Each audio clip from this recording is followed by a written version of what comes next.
মজুরি কমিশন বাস্তবায়ন ও বকেয়া বেতন পরিশোধ সহ ৯ দফা দাবিতে খুলনা, চট্টগ্রাম, রাজশাহী ও সিরাজগঞ্জে ৭২ ঘণ্টার ধর্মঘট পালন করছেন রাষ্ট্রায়ত্ত পাটকল শ্রমিকরা।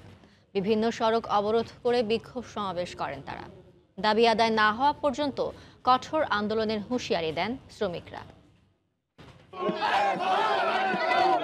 মঙ্গলবার সকালে খুলনায় ৯টি রাষ্ট্রায়ত্ত পাটকলের শ্রমিকরা কাজে যোগ না দিয়ে খুলনা যশোর মহাসড়ক ও রেলপথ অবরোধ করেন। দুপুর ১২টা পর্যন্ত খুলনার সঙ্গে সারা দেশে রেল যোগাযোগ বন্ধ থাকে। এছাড়া শহরের নতুন রাস্তা মোড় এলাকায় অবস্থান নিয়ে সমাবেশ করেন শ্রমিকরা।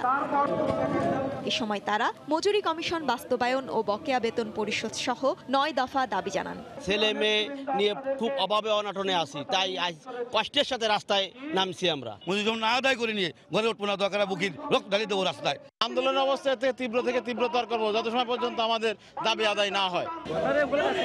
একই দাবিতে চট্টগ্রামের আতুরার ডিপুটি এলাকায় সড়ক অবরোধ করে আন্দোলন করেন আমিন জুট মিলের শ্রমিকরা। এ সময় টায়ার জ্বালিয়ে বিক্ষোভ করেন তারা। এতে যান চলাচল বন্ধ হয়ে যায়। এ সময় দাবি আদায় না হওয়া পর্যন্ত কঠোর আন্দোলনের হুঁশিয়ারি দেন পাটকল শ্রমিকরা। ১৬-১৮০০ টাকা বেতনও নিয়মিত পাচ্ছি না। এই ৯ সপ্তাহ বেতন বকেয়া চলতেছে। আমাদের ছেলে মেয়েদেরকে লেখাপড়া করাইতে পারতেছি না। ঢাকা রাজশাহী মহাসড়কে রাজশাহীর কাটাখালী এলাকায় বিক্ষোভ করেন পাটকল শ্রমিকরা। এতে মহাসড়কের দুপাশে যানজটের সৃষ্টি হয়। পরে পুলিশের হস্তক্ষেপে যান চলাচল স্বাভাবিক হয়। কষ্টের টাকা যে বউ কি ছেলে কি আমি অসুখে পড়েছে টাকাটা পাবো, সেই টাকাটা আমরা তো পাইনি, আমার নিজের টাকা রাখি। সরকার আমাদেরকে গ্যাজেট পাস করে দিয়েছে, আমাদের মজুরি কমিশন বাস্তবায়ন হয়নি।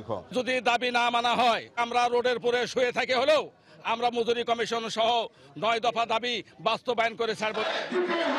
এছাড়া সিরাজগঞ্জ ও নরসিংদীতেও কাজে যোগ না দিয়ে ৭২ ঘণ্টার ধর্মঘট পালন করছেন রাষ্ট্রায়ত্ত পাটকল শ্রমিকরা। ইসমাত জাহান, সময় সংবাদ।